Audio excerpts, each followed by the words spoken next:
Olá, pessoal, tudo bem? Estamos começando mais uma entrevista aqui da comunidade de alunos da ELA. Hoje eu tenho o prazer de conversar com a Juliana, que acompanhei aí por um bom tempo. Eu sei que estava ansiosa para conseguir a primeira vaga. Enfim, conseguiu. E agora a gente vai poder conversar um pouquinho sobre como foi esse processo. Juliana, brigadão pelo seu tempo. Bem-vinda. Obrigada, eu que agradeço. E para começar, conta um pouquinho de você, do seu background, o que que você já fez, o que que você estudou antes de decidir Uhum. trabalhar aí com Product Design, User Experience. Tá. Eu me formei em desenho industrial, quando o curso ainda tinha esse nome, né? Eu já vi muitas pessoas começando dessa forma aqui.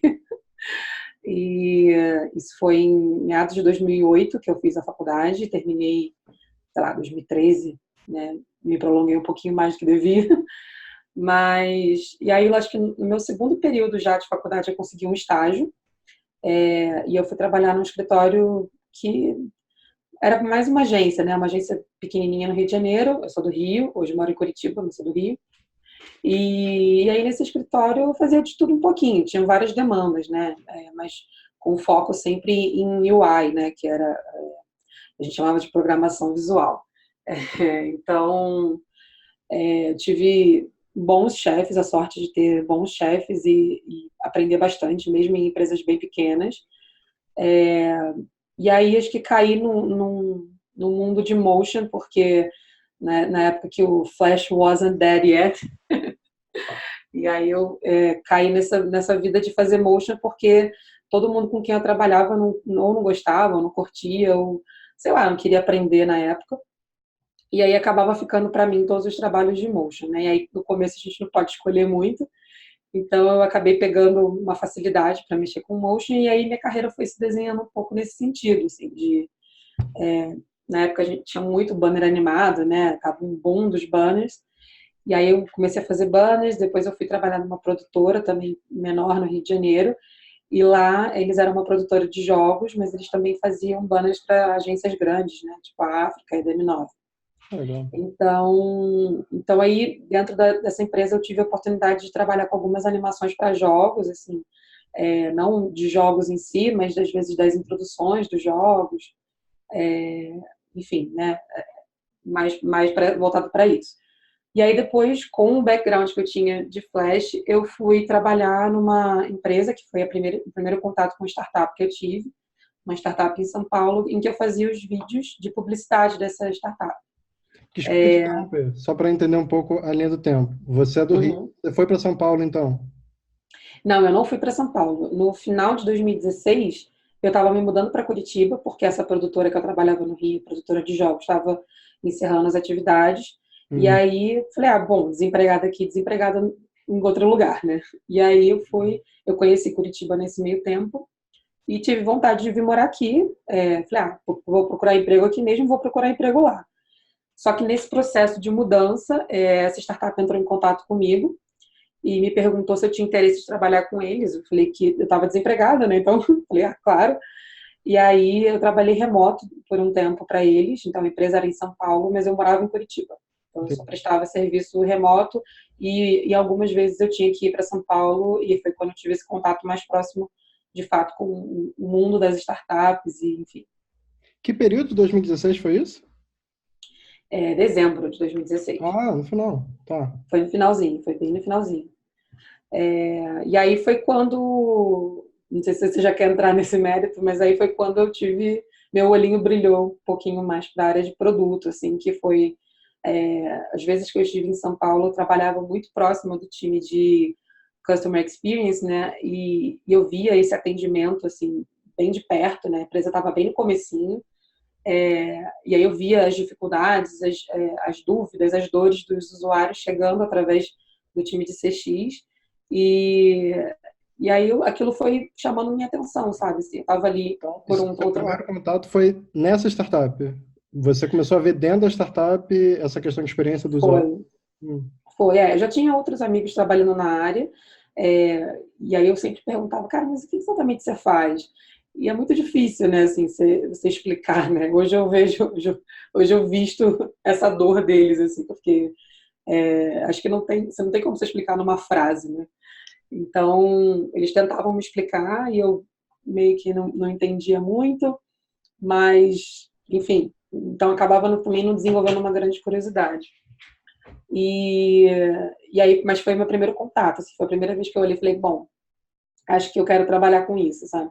Porque até então eu me sentia muito como, inclusive falei isso em muitas entrevistas de emprego, que eu me sentia muito como uma engrenagem, sabe, numa máquina. Então, eu executava muito, mas eu não fazia muito a parte do hardware, né, da parte que pensa mesmo, né, enfim. E aí isso foi me incomodando ao longo do período, assim, principalmente trabalhando com campanhas, as agências que eu trabalhei não tinham tanto essa preocupação, eu acho, de devolver para a gente que produzia como que aquelas campanhas tinham performado, né? Como que tinha sido recebido pelo público que a gente tinha produzido para. Então, e aí nessa startup eu tive um contato também com isso, assim, as campanhas que a gente fazia para o YouTube e para outras ferramentas, a gente recebia um feedback de volta falando, olha, essa performou muito bem, vamos Legal. continuar nessa linha. Então foi a primeira vez que eu tive realmente um feedback direto do meu trabalho para quem eu estava produzindo, sabe? Foi meio Interessante. isso. Isso final de 2016, tá. Isso. E aí você começou a se interessar. E o que você começou a fazer em 2017, então, para, enfim, começar a partir para essa área? Então, aí eu trabalhei para eles por 6 meses, produzindo vídeos, produzindo mídia, né, para essa startup, para esse produto. E aí tive algumas participações ali pequenas em interface, em soluções muito pequenas. E quando foi no meio de 2017, eles contrataram uma agência, a África, de novo, no meu caminho, para fazer toda esse intermédio de colocar as mídias em metrô, em televisão, né, que eles precisam de uma agência para fazer isso. E aí a gente foi dispensado, né, o grupo de designers remoto que trabalhava para eles. E aí eu falei, bom, agora eu tenho uma nova oportunidade, né, eu posso procurar de novo um emprego nessa área, que eu não quero mais, já tinha, acho que batido o martelo sobre isso, mas eu também precisava definir que outra área eu queria. E eu falei, acho que eu vou tentar fazer uns workshops aí de UX, de UI, né, e tentar entender o que essa galera faz, né. E aí eu fiz um curso em São Paulo, um workshop de um sábado com a Carla Debona, e foi incrível, assim, eu falo que esse workshop foi muito bom, porque eu tive um sábado em que eu entrei sem saber muita coisa e saí com MVP.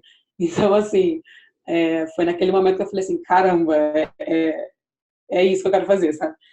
E aí eu falei, bom, mas eu preciso me especializar. Então eu estava em Curitiba, sem emprego, pegando só freela, e aí eu também não queria aplicar para vaga que eu tinha experiência, que era motion, porque eu não queria mais fazer aquilo, e aí fiquei naquele limbo, né? Putz, e agora? Eu aplico para uma coisa que eu não tenho nenhuma experiência, ou, ou eu vou estudar e viver de freela até que eu tenha experiência para trabalhar na área que eu quero trabalhar.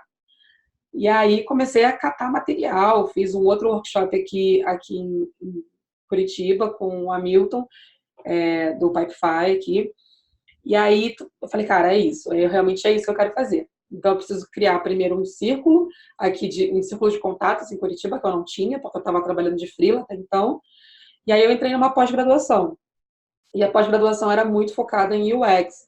E eu percebia que eu tinha algumas dores em UI. E aí eu trombei com o MIDI, né? Falei que eram justamente as entrevistas que eu estou fazendo hoje, de pessoas que estavam migrando de área, que tinham conseguido emprego e falando dos exercícios. Aí todo mundo que eu via aqui dando entrevista, eu buscava portfólio, falava, caramba, que legal.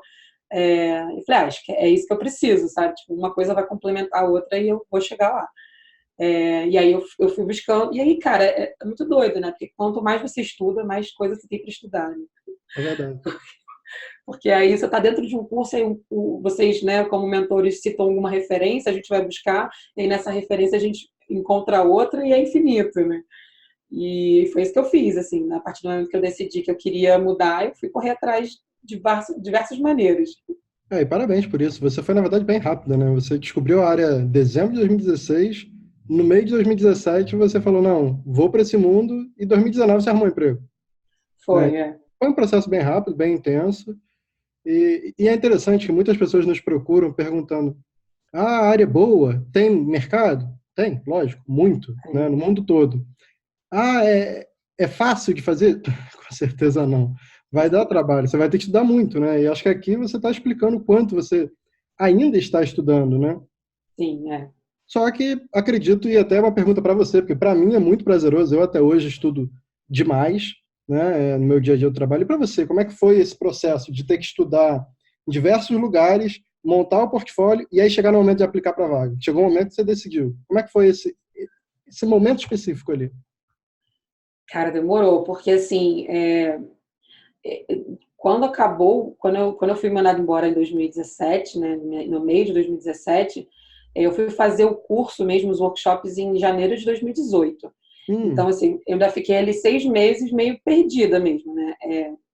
Tentando buscar pela internet ali o que fazer. E aí, até eu tomar uma decisão mesmo, foi em 2018 que eu fiz os primeiros cursos, né? E aí, eu acho que, pensando aqui assim, né, razoavelmente, eu cheguei a comentar até na nossa comunidade do MID, que eu sofro da síndrome do impostor, né, que acho que é o mal da nossa geração. Então, eu acho que a gente nunca se sente pronto o suficiente para aplicar, né? A gente sempre acha que pode melhorar o portfólio, ou melhorar a nossa oratória, as defesas dos projetos, e nesse sentido o MID me ajudou muito, assim, né? Deixando bem claro que você não me pediu para falar isso, porque assim, eu fiz só 2 níveis até hoje do MID, né? O 0 e o 1. O 2 a gente fica ensaiando para começar, porque é grande e a gente quer entregar o melhor resultado, e aí agora trabalhando é mais difícil. Mas de tanto assistir as apresentações, de tanto aplicar para, né, até começar a aplicar, voltando para a sua pergunta, foi um processo, né, assim, de discussão dentro da própria comunidade do MID, fazendo pós-graduação, conversando com outras pessoas que também estão nesse processo, né, ouvindo podcasts, lendo milhares de artigos no Medium. Eu acho que tem muitas pessoas hoje em dia passando pela mesma coisa que a gente está passando, verdade. e uma das coisas boas da internet é que a gente pode ter contato com essas pessoas, né? Então, eu acho que uma coisa muito bacana da nossa área é que não só tem muita oferta, como tem muita gente disposta a ajudar, né? Então, todo mundo que eu entrei em contato através de LinkedIn, através da própria comunidade da Ela, foi muito solícito, sabe, em trocar ideia, ou mesmo quando eu botei uma dúvida lá na Ela e várias pessoas vieram comentar, o próprio portfólio, quando você coloca, as pessoas vêm dar feedback. E isso é muito bacana, sabe? Assim, é uma coisa que poucas áreas têm, né? A oportunidade de ter essa troca. É verdade. E você imagina que, para mim, né, trabalhando de casa como freelancer, isso era muito necessário, porque eu não tinha um colega do meu lado na mesma área para falar, cara, dá uma olhada nisso aqui, que vê o que você acha, sabe? Uhum. Então, eu me lembro perfeitamente de quando vocês sugeriram que a gente tivesse mentores, né, que os outros alunos da ela trabalhassem como mentores um do outro, não mentores, né, acho que era outro nome, mas enfim, como se a gente fosse esse Tipo um suporte um para o parceiro. outro. Uhum. Isso, parceiro, isso. Que a gente fosse parceiro um do outro. O Rodrigo Medeiros foi super parceiraço, né? A gente trocou ideia várias vezes, troca até hoje. Ele hoje está em Portugal e a gente trocou ideia recentemente. Ele falou: caramba, e aí, como é que tá? Eu falei: correria, né? Aí ele falou: você parece comigo em 2017. Eu falei: tomara, que pelos seus cálculos, ano que vem eu estou em Portugal. Legal. É, e eu acho que essa troca é demais, sabe? Tipo, esses vídeos aqui, né, cara, são super material. Não puxando sardinha, mas já puxando, né? É, é muito bacana a gente ter acesso a pessoas que estão fazendo a mesma coisa que a gente quer fazer e que às vezes a gente não se sente tão capaz, né? Então, eu vi pessoas aplicando para vagas com portfólios que às vezes eu não aplicaria, sabe? Mas elas Sim, aplicaram e conseguiram, então talvez esse seja o caminho, sabe? sim. É, e aí, a partir do momento que você começa a aplicar, de fato, você aprende muito também, né? Porque fazer entrevistas é aula, né? É aula do que o mercado está querendo. Você sai de todas as entrevistas, por mais que aquela empresa não te mande um feedback formal, você vê no rosto da pessoa a reação de quando você fala uma coisa assim, ou outra coisa do outro jeito, quando você é mais comunicativo ou mais travada, né? Então, é um termômetro também, né? A gente está estudando isso, né? Um prato cheio.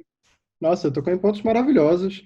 E até uma coisa que enfim, esse conteúdo vai estar no YouTube, então tanto alunos quanto publicamente, né, pessoas que não são alunos vão assistir. Mas uma coisa que eu já conversei com vários alunos, e, sinceramente eu não tenho problema nenhum em falar nisso. Ao longo desses, enfim, em torno de 2 anos que a gente tem o Bootcamp, um pouquinho mais, eu percebi claramente a diferença de quem participa ativamente da comunidade, né? Tanto conversando no Slack, quanto tendo a questão do parceiro, quanto estando nas aulas ao vivo. E, enfim, você... Agora eu sei que você reduziu um pouco para o trabalho, você estava em quase todas, até então. Sim, A diferença das pessoas que acabam não fazendo isso, não importa o motivo. Para quem consegue emprego, para quem demora muito. Então, ao meu ver, o participar da comunidade é o que define tudo. com Lógico que os certeza. vídeos das aulas são importantes, né? Fazer os trabalhos são muito importantes para a mentoria. Agora, estar ativo é impressionante, porque você, como você falou, você captura, né, a dificuldade do outro, o aprendizado do outro, enfim. Isso é muito legal. E Sim. bacana também ver, não sei se foi brincadeira ou não, mas esse seu interesse aí com Portugal, com fora do Brasil um dia. Mas antes de chegar lá, fala um pouquinho agora, qual empresa você tá, como é que foi para entrar, como é que foi esse processo? Tá, eu estou numa empresa chamada Juno, aqui de Curitiba, é uma intermediadora de pagamentos, então é mercado financeiro, que é uma coisa completamente nova para mim. Então, além dos desafios da área, né, de UX, enfim, de product design como um todo, porque a minha atuação aqui é como product design, então é do início ao fim do projeto.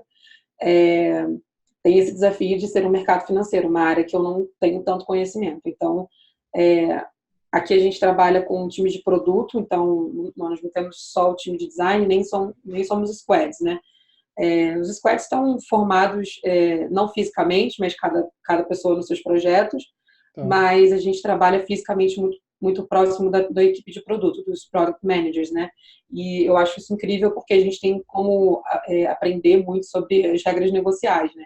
Que é uma Sim. coisa que às vezes a gente não tem essa oportunidade. Então, como é que foi o processo, né? Assim, eu no LinkedIn, quando você está procurando emprego, você chuta para todo lado, né?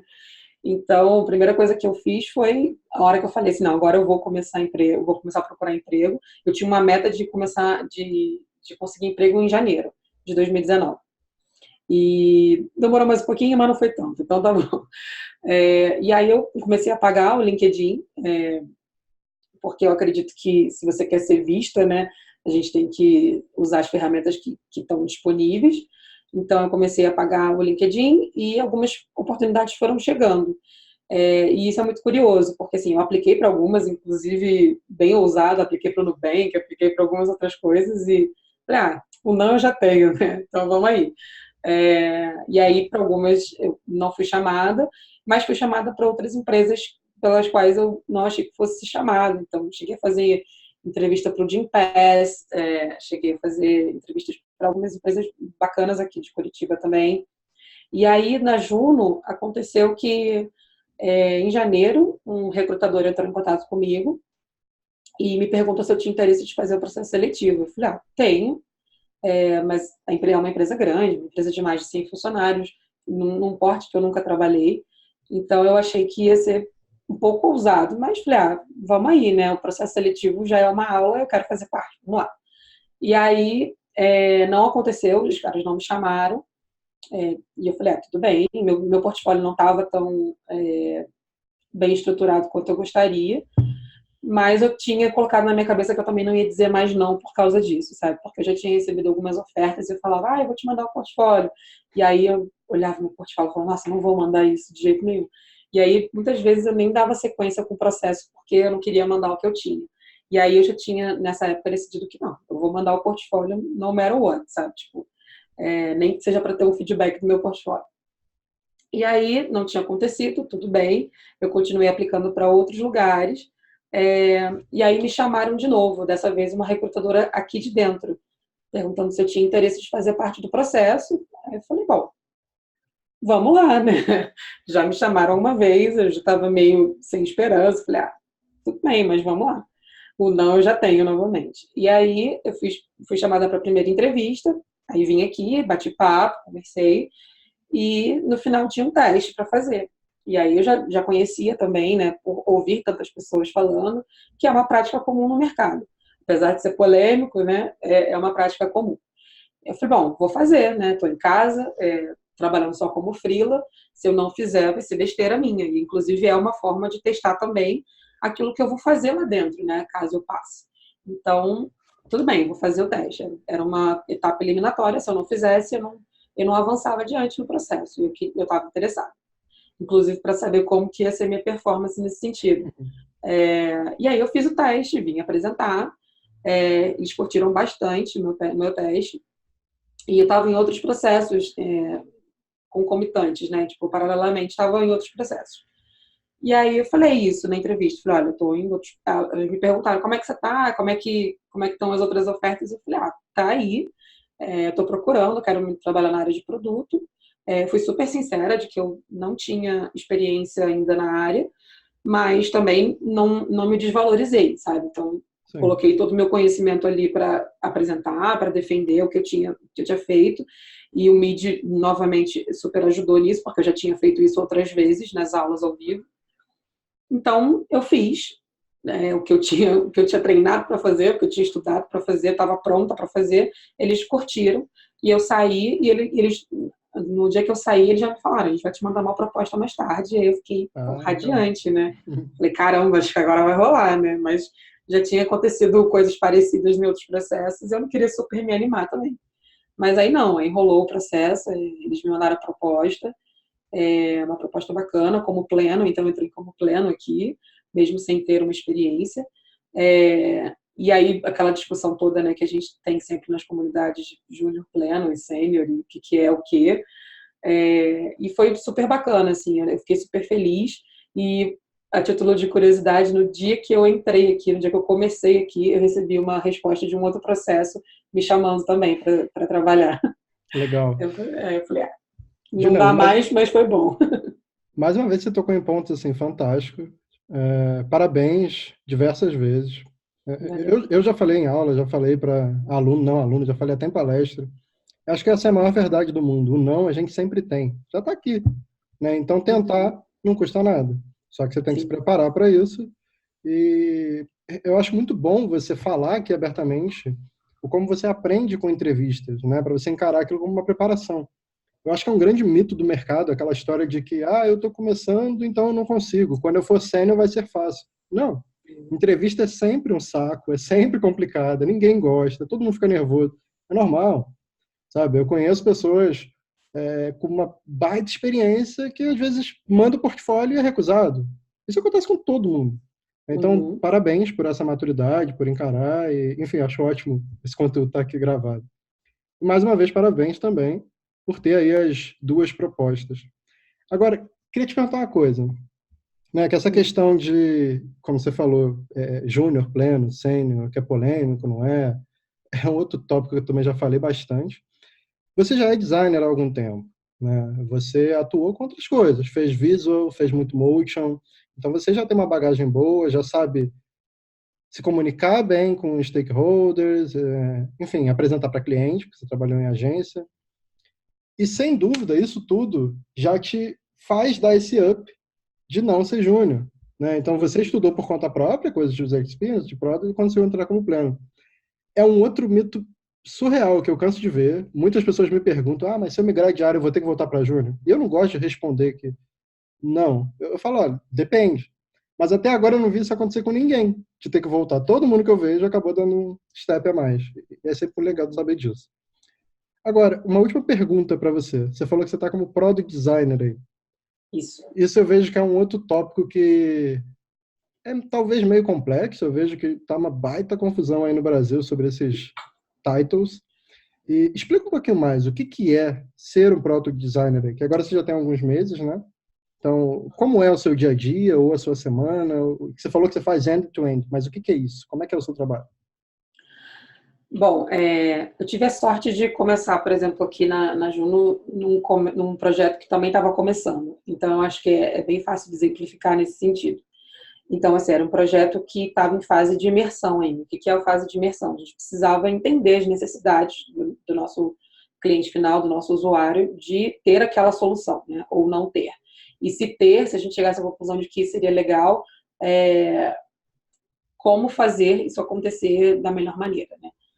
Então, o meu primeiro desafio aqui dentro foi justamente estudar como seria a melhor forma de entregar isso, né? Tipo, traduzir em números, em pesquisa. Então, eu estruturei pesquisas qualitativas quantitativas, claro que com a ajuda de pessoas daqui de dentro, porque, novamente, né, eu era nova, né, ainda sou muito nova aqui, então tem muitas coisas de regra de mercado, negócio que eu não conhecia, né? Então, e é muito bacana isso, porque aqui dentro tem uma facilidade de você passear em diversas áreas, sabe? Então, eu tive ajuda de pessoas do time de CX para entender qual era a melhor forma de abordar essas pessoas, inclusive as pesquisas qualitativas, que são aquelas pesquisas que você conversa mesmo, né, com a pessoa, e não só um formulário, né, pesquisas objetivas.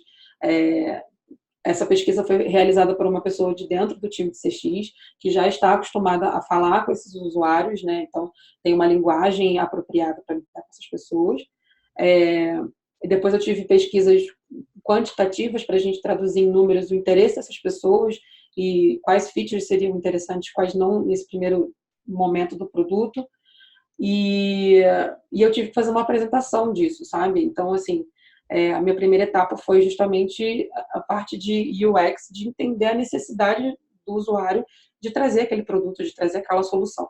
E mostrar isso para as pessoas, para os outros stakeholders, os stakeholders internos, de mostrar para essas pessoas, olha, eu fiz essas pesquisas aqui, isso se traduziu nesses findings, né, nesses resultados, nesses números, e é isso que eu tenho para apresentar para vocês nesse momento. A pesquisa é uma coisa contínua, então ela não termina, né, porque a gente passou para uma outra fase. E eu acho que ser um product designer, hoje aqui no Brasil, pelo menos, eu entendo que é você ter essa competência de fazer tanto a parte de pesquisa, tentar a parte estratégica, né, quanto a parte de execução, que é onde eu entrei nesse momento agora, de traduzir isso em interface, traduzir isso num produto palpável, tangível, para quem vai, de fato, utilizar essa solução que eu pensei. Então, eu acho que é mais ou menos isso. Fantástico. E só um complemento. Você falou rapidinho lá no início que você teve a ajuda de outras pessoas. Nessa etapa toda, você está sozinha? Você está num time? Quem são essas pessoas que te ajudaram? Então, aqui a gente não tem tanto essa divisão de squads, né, assim, fisicamente, né, mas a gente tem pessoas então a gente tem o time de TI, desenvolvimento, que tem os front-ends, os desenvolvedores de back-end, e essas pessoas, elas estão em diversos projetos e também nos projetos específicos, que é o que eu estou trabalhando hoje. Então, eu trabalho com um squad de um PM, um desenvolvedor back-end, desenvolvedor front-end, é, acho que é isso, assim, nesse primeiro momento. E aí, conforme vai avançando nas etapas, a gente vai envolvendo outras pessoas de marketing, como que a gente vai comunicar essa nova solução, essa nova feature, como que a gente vai passar isso para os nossos usuários que já existem, com o time de CX. Então, as pessoas vão sendo envolvidas conforme a demanda vai acontecendo. E aí eu digo assim, que outras pessoas me ajudaram porque eu tive a ajuda do designer que já estava aqui, né, que era um designer pleno daqui também, que me ajudou muito sobre como a gente pode estruturar essa pesquisa, como que a empresa se comporta aceitando, como é que a gente apresenta essa solução para a empresa, sabe? Porque é uma empresa muito aberta, assim, então eu acho muito bacana daqui que, assim, não é uma empresa design-driven, mas ela é muito aberta para você apresentar suas metodologias, sabe? Então, você acha que vai ser legal fazer isso? Tipo, eu toquei uma matriz CSD na minha primeira semana da empresa, sabe? Então, assim, que era uma coisa que nunca tinha sido feita, envolvi pessoas de várias equipes, junto com o outro designer, Marcos, que me ajudou super. Então, eu acho que é isso, assim, de você ter uma liberdade para você propor coisas novas, e ao mesmo tempo você ter uma ideia do que a empresa precisa, de fato, né? Porque a gente entra nessa de a gente precisa fazer o que o usuário quer, mas a gente também precisa agregar valor para essa solução, porque a empresa está aqui, ela precisa ganhar dinheiro. Não, mais uma vez, ótimos pontos e obrigado até por essa explicação. É legal, assim, né, o pessoal entender como é que hoje em dia se trabalha com diversos times, então dificilmente você vai estar fazendo algo sozinha. Provavelmente vão ter outros designers ou researchers, aí depende do tamanho da empresa, né? E você falou, product design pelo menos no Brasil. Na verdade, o que você explicou, sendo bem sincero, é mais ou menos a estrutura da SAP.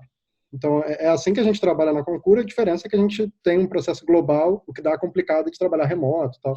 Mas, Sim. enfim, é bem integrado entre os times. Eu acho que isso tem digamos que uma beleza no desenvolvimento, né? Porque isso gera um resultado muito, muito superior do que aquele formato antigo de, junta os designers, cria alguma coisa, passa para o programador, né? O waterfall antigo, né? Enfim, Sim, e a gente entende também que existem limitações, né? Às vezes lógico. técnicas, negociais, né? Coisas que assim seria o ideal para a gente colocar no mercado, mas existem limitações que às vezes como designer você não consegue antecipar. Então vai ser um desenvolvedor que vai te dizer, olha, isso não é legal de fazer, não dá para fazer, melhor a gente fazer dessa forma, ou o próprio product manager que vai falar, olha, a regra negocial não permite que a gente faça dessa maneira, né? Então, a gente está sempre aprendendo. Eu acho que e cada vez mais existe a necessidade de você ser multidisciplinar, né? De você não estar só focado no design, Ter a de cabeça fato. aberta. Isso. Muito bom. Juliana, para não estender muito o seu tempo, eu queria fazer uma última pergunta para você. É, mas só um complemento. Parabéns por ter de novo chegado onde você chegou. Você falou de interesse fora do Brasil um dia. Uhum. Pode ter certeza que, pelo que você me explicou, você caiu num ótimo lugar para você se desenvolver. Esse perfil de product é o que as empresas buscam aqui fora, na Europa, até os contatos que eu tenho nos Estados Unidos, é exatamente esse perfil, né? E até deixando gravado de novo essa confusão de, será que eu sou UX ou será que eu sou UI? Será que eu sou unicórnio ou sei lá o quê? Enfim, o que as empresas querem é isso, é alguém de mente aberta que possa ajudar na pesquisa, quando for necessário, e possa fazer esse desenvolvimento de protótipo. Então, enfim, parece que caiu num ótimo lugar.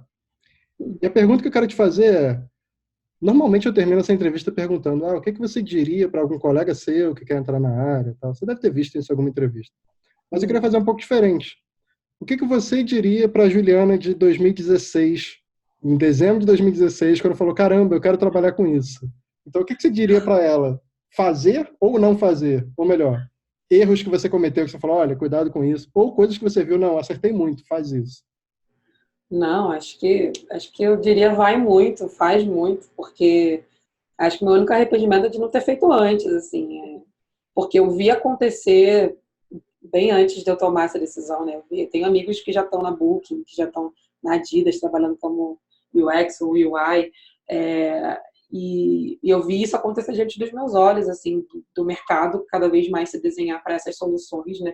De trazer o design para a estratégia mesmo do negócio. E eu demorei, eu acho, sabe? Tipo, demorei para me interessar. E eu tô evangelizando todos os amigos de design que eu posso. Tipo, cara, estuda isso, faz esse curso. Porque, eu acho que, assim, uma hora que a gente passa a ser parte pensante do todo, né? Assim, acho que não tem como não se apaixonar pela área, assim. É muito trabalho, mas eu acho que, assim, na nossa idade, a gente está na idade de trabalhar muito mesmo, de meter a cara, de estudar e, sabe, quando você falou lá atrás de, eu não sei se você gosta de estudar, cara, eu não gostava, mas eu estava estudando a coisa errada, sabe? Então, assim, talvez tenha a ver com o que eu estava estudando, não com o fato de eu não gostar de estudar, sabe? Tipo, Faz sentido. teve um momento em que eu sabia que, cara, não tem mais como você fazer motion no Flash, você vai ter que ir pro After, ou você vai ter que mudar de área. E eu olhava pro After e falava, ai, cara, eu não quero ter que aprender o After, sabe? E aí, sei lá, hoje eu já vejo que, cara, se for para fazer microinteração para interface, talvez eu queira saber mais sobre After, sabe? Então, não tem a ver com o que você está estudando necessariamente, né? Tem a ver para que finalidade você vai usar aquilo. Legal. Então, eu acho que assim, o que eu diria para ela é, cara, vai dar certo, vai passar uns perrengues aí, você vai achar que não vai conseguir, mas vai dar tudo certo. Faz sentido. Legal. Juliana, brigadão. Parabéns Não, mais uma vez. sim. Sucesso aí no seu trabalho, no seu desenvolvimento. Lógico, eu sempre também termino dando aquele puxãozinho de orelha. Vamos continuar nos estudos. Eu sei que é mais Vamos, difícil agora, mas vamos seguir, que ainda temos muito pela frente. vamos, com certeza. Não, vamos sim, com certeza. Obrigado, Juliana. Obrigada a Obrigado. você, Felipe. Tchau, tchau. Tchau, tchau.